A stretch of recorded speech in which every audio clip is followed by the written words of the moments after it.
berjuang untuk kemudian menghadapi apapun yang dirasakan oleh anak atau dialami oleh anak. Mbak Titi juga pasti harus merasa sendiri kan? Merasa sendiri, Mbak Titi berjuang sendiri atau ada keluarga atau ada seseorang yang memang mensupport hal ini sehingga Mbak Titi bisa betul-betul menjadi orang yang kuat untuk menghadapinya? Saya sebenarnya secara physically itu sendiri. Tapi saya kemudian menjadi lebih menebalkan diri untuk banyak membaca doa. Doa untuk keperluan saya, untuk menyelamatkan sekeliling saya juga gitu. Karena memang saya sendiri sebenarnya. I'm a single parent. Sejak Indra usia 3 SMP dan adiknya 1 SMP. Dan adiknya sama namanya? Adiknya juga namanya sama. Indra juga? Indra Chandra. Kalau Indra Chandra Setiadi, kalau adiknya Indra Chandra Setiawan. Siapa yang paling punya apa ya, yang menguatkan untuk mungkin Pak D, Wak segala macam? Ya.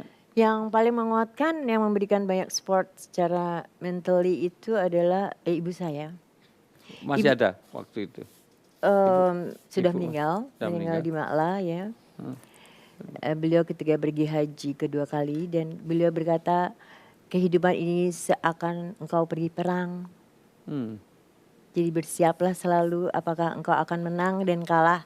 Kita harus secara terus menerimanya. Makanya dalam kehidupan saya selalu melihat kalau kita fail, gagal ya, katakanlah kita memang pergi perang dengan kekalahan. Kalau kita menang ya kita menang dengan memberikan suatu kebanggaan. Jadi kita tidak melebihi dari itu. Karena satu saat kita akan kalah, kita menangnya terlalu up sekali, maka waktu kalah kita akan down sekali. Jadi kita biasa. Jadi kita pergi dalam kehidupan ini adalah menuju ke medan perang. Oke. Very Mungkin simple. Teman-teman atau pemirsa tidak terlalu menghayati karena mungkin belum pernah merasakan atau menyaksikan. Saya sendiri pernah jadi ketua umum Gerhana Gerakan Hendak Narkoba ketika harus mendampingi seorang ibu rumah tangga yang kebetulan dia ditangkap polisi karena beli puto. Dan ketika ditanya enak sekali ya karena bapak nggak ngerti kenapa saya harus beli. Karena saya tidak tega melihat anak saya sedang sako, keluar busa, niletin ini di tangannya. Dan saya lebih rela anak saya ditembak mati daripada saya menyaksikan penderitaannya. Ini juga menjadi susah karena kalau hanya dengan paksaan banyak sekali yang direhabilitasi itu lari keluar. Termasuk yang di beberapa tempat itu lembaga rehabilitasi itu lari karena yang sadar adalah orang tuanya. Anaknya harus dirantai, harus itu segala macam. Maka kita banyak learning point dari sini betapa memang orang tua itu yang namanya juga umun. Umun itu harus punya rokfah. Ibu itu bahasa Arabnya umun, rokfah. Rokfah itu dia bersedia hina untuk orang lain. Ayam itu kalau punya anak, ini kehujanan, maka ayam itu rela biar yang melindungi anaknya, yang kehujanan saya tapi anak saya aman. Artinya dengan kita melihat bagaimana perilaku ayam sendiri pun kita bisa merefleksikan kepada diri kita. Betul. Oh ayam aja begitu apalagi kita sebagai manusia yang diberi akal gitu ya Bu ya. Iya, maka tidak ada kamus untuk putus asa kepada anak. Dan memang kita harus merangkulnya walaupun mulut kita sampai berbusa, kita harus menasihatinya. Ini ada yang mau nanya nih. Nih. Silakan. Nama, alamat. Mau ngapain nanya alamat? Biar lengkap ya.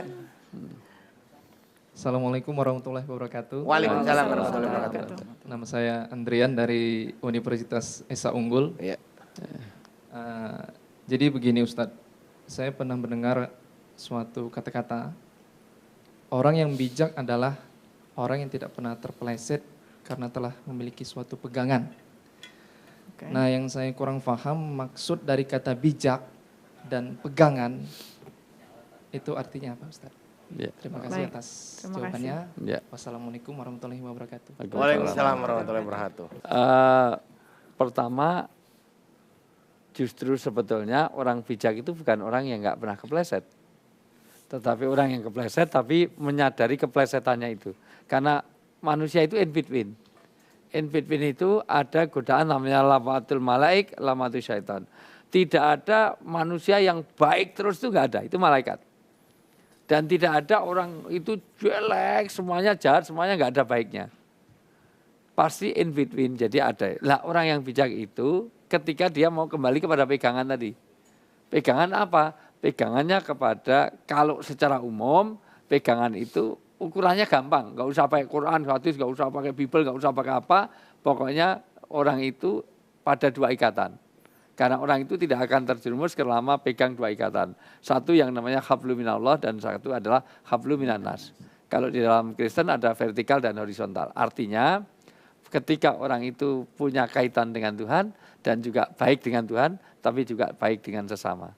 Sesama diantaranya adalah kita punya tanggung jawab. Kalau suami ya kepada istri dan anak-anaknya, istri pada anak dan hartanya, anak bagaimana bakti pada orang tuanya, satu, kedua kepada sesama dan juga kepada bahkan pada makhluk lain.